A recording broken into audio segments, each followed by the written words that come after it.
He woke up to the strangest, most impossible sight of his life.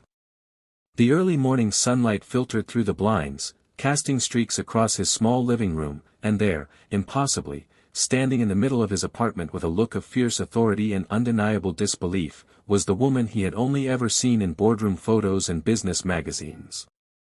The female CEO of one of the most successful companies in the city, someone untouchable, almost mythical, was awkwardly perched in his oversized flannel shirt, her sharp heels nowhere in sight, and her piercing eyes fixed on him.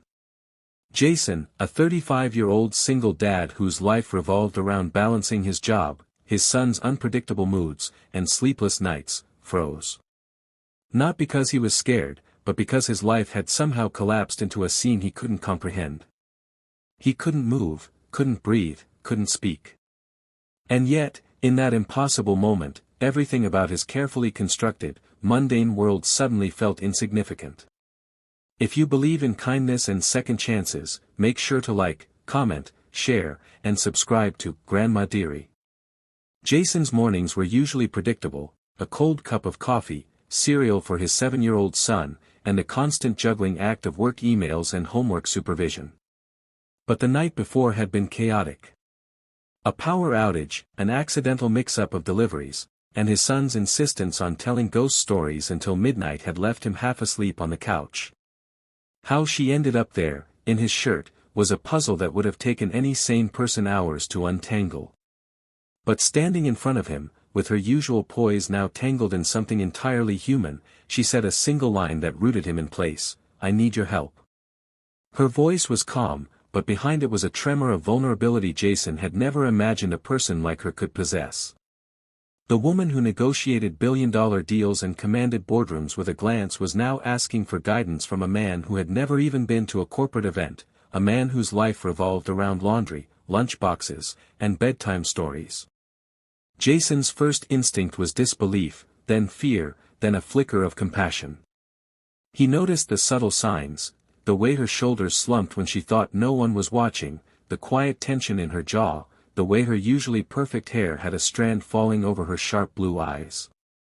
Something in her mirrored the exhaustion he carried every day, the invisible weight of responsibility that comes with loving someone more than yourself. The following hours were surreal.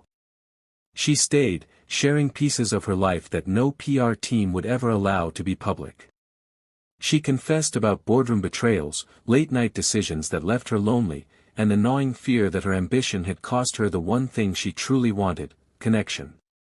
Jason listened, silently at first, unsure if he should speak, unsure if he could offer solace. And then, slowly, as he poured coffee for the two of them and made toast for his son, he realized that the lines between them, CEO and single dad, power and vulnerability, public image and private truth, were blurring. They were just two humans, grappling with the pressures of life, trying to hold something together. Over the next few weeks, the woman became a quiet presence in Jason's home. She wasn't just there to be helped, she was learning. Learning about patience, about love that demanded sacrifice rather than profit, about joy found in small, ordinary things. Jason's son, initially wary, grew attached to her, drawn to her genuine curiosity and gentle willingness to step into their world. And Jason, who had spent years building walls around his heart after the mother of his child left, began to notice a shift in himself. He laughed more freely, worried less about perfection, and started seeing hope in ways he hadn't imagined. But the path wasn't simple. There were moments of doubt, arguments over boundaries, and the stark reminder that their worlds were still vastly different. Her boardroom calls sometimes tore her away at crucial moments, and Jason's life of unpredictability often clashed with her meticulous planning. Yet, each conflict revealed something vital: connection isn't about control, it's about presence. It's about showing up, even when circumstances are impossible, and trusting that the love you give can be returned in unexpected ways. One evening, Jason found her on the couch, exhausted, a file balanced awkwardly on her lap. She looked at him, eyes glistening not with triumph, but with something fragile and human. And in that silence, Jason understood what the night in the shirt had truly meant: not a mistake, not an intrusion, but an opening. An opening to see each other in the rawest, most honest way. He reached for her hand, the gesture small but grounding, and she didn't pull away. That moment didn't erase the complexities of their lives, but it illuminated the possibilities. That connection could exist across worlds, that kindness could be transformative, that second chances weren't just fairy tales, they were lived, messy, beautiful realities.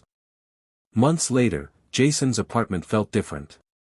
Not just because it had been rearranged to accommodate another presence, but because it had been filled with laughter, trust, and quiet understanding.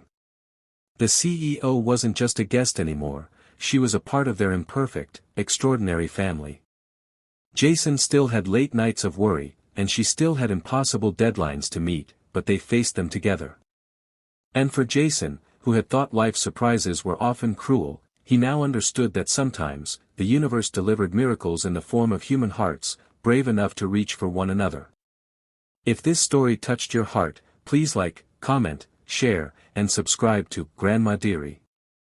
Your engagement helps spread hope, kindness, and the belief that second chances are always possible.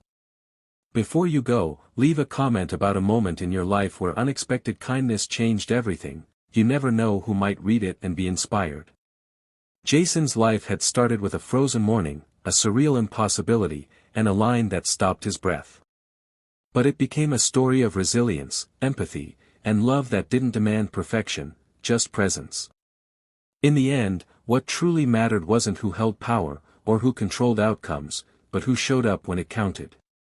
And that truth, simple yet profound, had the power to heal, to connect, and to transform ordinary lives into extraordinary stories.